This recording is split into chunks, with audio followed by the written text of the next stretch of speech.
नमस्कार दोस्तों, आज हम लोग जेट स्ट्रीम के बारे में बात करेंगे। तो सबसे पहले समझते हैं कि स्ट्रीम किसे कहते हैं। काफ़ी तेज गति से चलने वाली हवाओं को स्ट्रीम कहते हैं। इसकी गति 240 किलोमीटर प्रति घंटा होती है, लेकिन यह हमारे आसपास के क्षेत्र में ना पा करके सतह से काफ़ी ऊंचाई पर पाई जाती है। तो अतः इसकी उत्पत्ति कहाँ पर होती है? तो जेट स्ट्रीम की उत्पत्ति क्षोभ मंडल की ऊपरी सीमा में 8 से 12 किलोमीटर के बीच में होती है। हमारे वायुमंडल की 5% इसमें क्षोभ मंडल सबसे निचली परत है। इसकी अधिकतम ऊंचाई 14 किलोमीटर है और इसी कारण ये क्षोभ मंडल की ऊपरी सीमा में 8 से 12 किलोमीटर के बीच में जेट स्ट्रीम पाई जाती है। तो इसकी दिशा क्या होती है? इसकी दिशा पश्चिम से पूरब होती है। क्यों होती है? क्योंकि जो पृथ्वी के घूर्णन के कारण पृथ्वी जिस डायरेक्शन रोटेशन करती है उसी डायरेक्शन में जेट स्ट्रीम की अपनी दिशा भी होती है, पर पश्चिम से पूरब। अतः या फिर इसको ऐसा कह सकते हैं कि पृथ्वी के सापेक्ष इसकी दिशा होती है जेट स्ट्रीम की, पश्चिम से पूरब। इसकी गति कितनी होती है? इसकी गति 240 किलोमीटर प्रति घंटा होती है, लगभग 250 कह सकते हैं। तो बात करते हैं इसकी खोज कैसे हुई। तो सेकेंड वर्ल्ड वॉर के दौरान यानी द्वितीय विश्व युद्ध के दौरान जब यूएस एयरफोर्स पूरब से पश्चिम जापान बम गिराने जा रही थी, तो यूएस पायलटों को ऐसा लगा कि हमारे हवाई जहाज की जो स्पीड है वो धीमी होने लगी है, क्योंकि उनका जो जहाज था वो जेट स्ट्रीम के बीच में आ गया था, जिसके कारण उनकी उनके जहाज़ों की स्पीड धीमी होने लगी थी, क्योंकि पायलटों को ये पता नहीं चला कि वो जेट स्ट्रीम के बीच में आ गए हैं। जेट स्ट्रीम के अगर विपरीत दिशा में आएंगे तो उसकी जहाज की स्पीड धीमी कर देगा, और उसके अगर साथ साथ में आ गए तो जेट स्ट्रीम उस जहाज की स्पीड काफ़ी तेज कर देगा। जैसे कि अगर आप लू में निकलते होंगे, जब लू चलती है तो उसमें साइकिल चलाते वक्त विपरीत दिशा में साइकिल की स्पीड धीमी हो जाती है। जब लू के साथ साथ तो साइकिल चलाते हो तो लू साइकिल की स्पीड तेज कर देता है। इसी प्रकार जेट स्ट्रीम भी, अगर जेट स्ट्रीम के विपरीत दिशा में कोई जहाज आता है तो उसकी स्पीड धीमी कर देती है, और अगर उसके साथ कोई जहाज आ गया तो उसकी स्पीड धीमी कर देती है। इसी कारण जो पायलट होते हैं वो अपने जहाज को जेट स्ट्रीम से पार करा करके समताप मंडल में ले जाते हैं, क्योंकि क्षोभ मंडल में आप जानते हैं कि सारी मौसमी क्रियाएं होती हैं। इसी कारण जब वो जेट स्ट्रीम को पार करते हैं तो जहाज में टर्बुलेंस होने लगता है।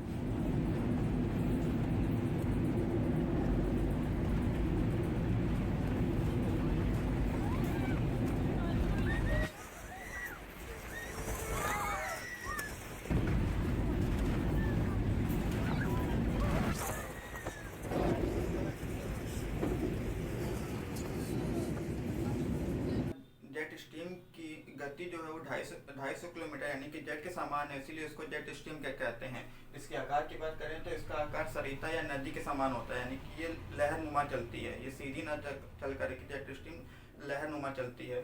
तो इसके आयाम की बात करें, आयाम क्या होता है? किसी भी चीज़ की अधिकतम ऊंचाई और अधिकतम गहराई को हम लोग आयाम कहते हैं। तो इसका आयाम 6500 किलोमीटर 6500 किलोमीटर होता है, यानी कि जेट स्ट्रीम अगर एक बार उठेगी तो जब वो नीचे आएगी तो उतनी दूरी में ये 6500 किलोमीटर की डिस्टेंस तय कर चुकी होगी। तो इसके अधिकतम आयाम और अधिकतम गहराई को हम लोग आयाम कहते हैं। इसको ए से दर्शाते हैं और एम्पलीट्यूड कहते हैं, तो इसलिए इसको ए से दर्शाते हैं।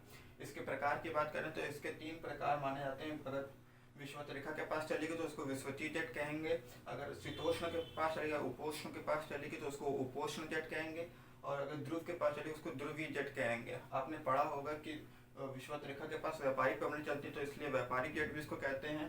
शीतोष्ण पछुआ पवनें चलती हैं तो उसको पछुआ जेट भी कहते हैं, और ध्रुव में पूर्व पवनें चलती है तो इसको पूर्वा जेट के नाम से भी जाना जाता है। तो ये तो था जेट स्ट्रीम के बारे में कि इसकी उत्पत्ति कहाँ पर होती है। तो क्षोभ मंडल की ऊपरी सीमा में होती है। इसकी गति कितनी होती है? 250 किलोमीटर प्रति घंटा होती है। इसकी दिशा क्या होती है? पश्चिम से पूरब होती है। पृथ्वी के सापेक्ष भी कह सकते हैं कि इसकी दिशा होती है। ये हमने जेट स्ट्रीम के बारे में बात किया। ये तो था जेट स्ट्रीम बारे में। अब इसके बाद एक इम्पॉर्टेंट चीज़ आती है कि जेट स्ट्रीम की स्टेजेस, यानी कि उसकी अवस्थाएं कितनी हैं। जेट स्ट्रीम की 4 स्टेजेस हैं। वो ये स्टेजेस काफ़ी इम्पॉर्टेंट हैं, तो हम इसके स्टेजेस को समझते हैं। अब इसको नोट डाउन कर लीजिए, मैं साइड में हो जाता हूँ। तो चलिए अब बात करते हैं स्टेजेस ऑफ जेट स्ट्रीम, यानी कि जेट स्ट्रीम की अवस्थाओं के बारे में। तो इसमें तो पहली स्टेज आती है जेट स्ट्रीम की। इसमें हमने 2 ट्रायंगल से डिनोट किया है कि ठंडी हवाओं को, जो ठंडी हवा है उसको ब्लैक ट्रायंगल से कर दिए, और जो गर्म हवा है उसको लाल ट्रायंगल से बता दिया कि गर्म हवाएं जो होंगी वो लाल ट्रायंगल को दर्शाएंगी, और जो ठंडी हवाएं होंगी वो ब्लैक ट्रायंगल को दर्शाएंगी। ठीक है, तो पहली अवस्था की बात करते हैं कि फर्स्ट स्टेज की बात करते हैं। तो जो जेट स्ट्रीम चलती है वो तो आपको मालूम है कि लहरनुमा चलती हैं, यानी कि नदी के समान चलती हैं। तो जो पहली स्टेज होगी उसमें ये जो जेट स्ट्रीम चल रही होंगी, तो जेट स्ट्रीम क्या करती है, ठंडी हवाओं को नीचे लाती है और गर्म हवाओं को ऊपर ले जाती हैं। यानी कि विषुवत रेखा से जो गर्म हवाएं होंगी वो ऊपर की ओर जाएंगी और जो ठंडी हवाएं होंगी वो नीचे की ओर आएंगी। यानी कि पहली अवस्था में जो इसमें दर्शाया गया है कि जो ठंडी हवा वो नीचे आ रही है और गर्म हवा ऊपर की ओर जा रही है। ठीक है, अब बात करते हैं इसकी सेकंड स्टेज की। सेकंड स्टेज क्या होती है, तो इसमें ठंडी हवा गर्म हवा समानांतर आ जाती हैं, यानी कि बराबर में आ जाती हैं। यानी कि जेट स्ट्रीम क्या करती है कि जो ठंडी हवा है वो उसको नीचे ला ले आती है और गर्म हवाओं को, जो लाल ट्रायंगल दर्शाया गया है, उसको ऊपर की ओर ले जाती है। यानी कि ये दूसरी स्टेज में समानांतर आ जाती हैं, यानी गर्म हवाएं और ठंडी हवाएं बराबर में आ जाती हैं। ठीक है, अब तीसरी स्टेज में क्या है कि गर्म हवाएं ऊपर की ओर चली जाती हैं, यानी कि ध्रुव के पास चली जाती हैं और जो ठंडी हवाएं होती हैं वो विषुवत रेखा के पास लगभग में आ जाती हैं। तो इसमें तीसरी स्टेज में क्या है कि जो ठंडी हवाएं ऊपर से ध्रुव से आ रही हैं वो यहाँ तक आ जाती हैं और जो गर्म हवाएं होती हैं वो ऊपर की ओर चली जाती हैं। इसमें देखिए जो इसकी आवृत्ति है वो पास पास आ गई है, यानी कि जो जेट स्ट्रीम की आवृत्ति है वो पास पास आ गई है कि ये ऐसे ऐसे ऊपर नीचे जल्दी हो रही है। यानी कि गर्म हवाएं ऊपर की ओर जा रही हैं और ठंडी हवाएं नीचे की ओर आ रही है। इसमें आवृत्ति कम थी, यानी कि इसमें समानांतर था, दोनों हवाएं, जो गर्म हवाएं और ठंडी हवाएं थी वो बराबर में थी। और तीसरी स्टेज में ये हवाएं ऊपर की ओर चली गई हैं और ठंडी हवा नीचे की ओर आ गई है। और जो चौथी अवस्था होगी, क्योंकि ये वो नीचे की ठंडी हवाएं नीचे आ गई, गर्म हवा ऊपर चली गई हैं, तो चौथी अवस्था में ये दोनों हवाएं मतलब अलग, एक दूसरे से अलग हो जाएंगी। और ये ठंडी जो गर्म हवा होगी वो ध्रुव के पास चली जाएगी और जो ठंडी हवा होगी वो विषुवत रेखा के पास आ जाएगी। इससे जेट स्ट्रीम से क्या होगा, जो जेट स्ट्रीम करती है कि ठंडी हवाओं को नीचे ले आती है और गर्म हवाओं को ऊपर ले जाती है। इससे जो ध्रुवीय देश होंगे, यानी कि पोलर रीजन पर जो देश आते हैं, पर वहाँ पर ज़्यादा ठंडा होने के कारण जो गर्म हवाएं होंगी वहाँ पर जो तापमान को अनुकूल कर देंगी रहने के लिए। और जो नीचे क्षेत्र काफ़ी अत्यधिक गर्म है, ठंडी हवा नीचे आकर के उस क्षेत्र को अनुकूल बना देगी। यानी कि वहाँ पर लोग आराम से रह सकते हैं, ना ज़्यादा गर्मी लगेगी और ठंडे देशों में ना ज़्यादा ठंडी लगेगी। क्योंकि जो जेट स्ट्रीम का आयाम काफ़ी ज़्यादा होता है, 6500 किलोमीटर, जिसके कारण ये गर्म हवाओं को नीचे ऊपर ले जाती है और ठंडी हवाओं को नीचे ले आती है।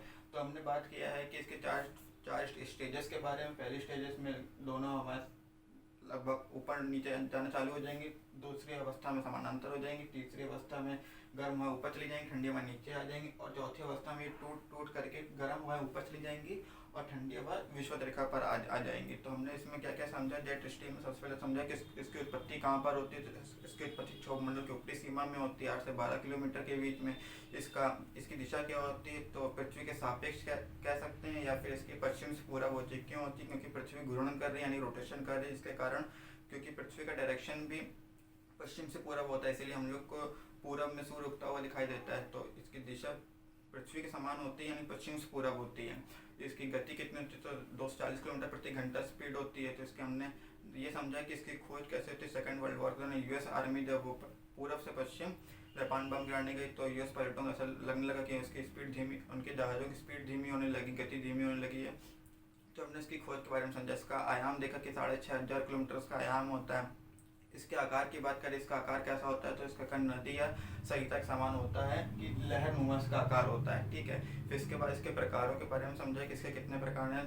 तो विषुवत रेखा पर चले उसको विषुवतीय जेट कहेंगे, शीतोष्ण पर चले उसको शीतोष्ण जेट कहेंगे, और जो ध्रुव पर चले उसको ध्रुवीय जेट कहेंगे। आपने के टॉपिक में समझा कि विषुवत रेखा पर कौन सी पवनें चलती हैं, तो विषुवत रेखा पर व्यापारिक पवनें चलती हैं तो उसको व्यापारिक जेट कहेंगे। फिर शीतोष्ण पर पछुआ पवनें चलती है उसको पछुआ जेट कहेंगे, और ध्रुव पर पूर्व पवनें चलती हैं इसलिए उसको पूर्व जेट के नाम से भी जाना जाता है। इसकी 4 स्टेजेस और जेट स्ट्रीम के बारे में हमने समझा। तो आई होप आपको पूरा समझ में आ गया होगा। अब हम अपने नेक्स्ट वीडियो में मिलते, तब तक के लिए बहुत बहुत धन्यवाद।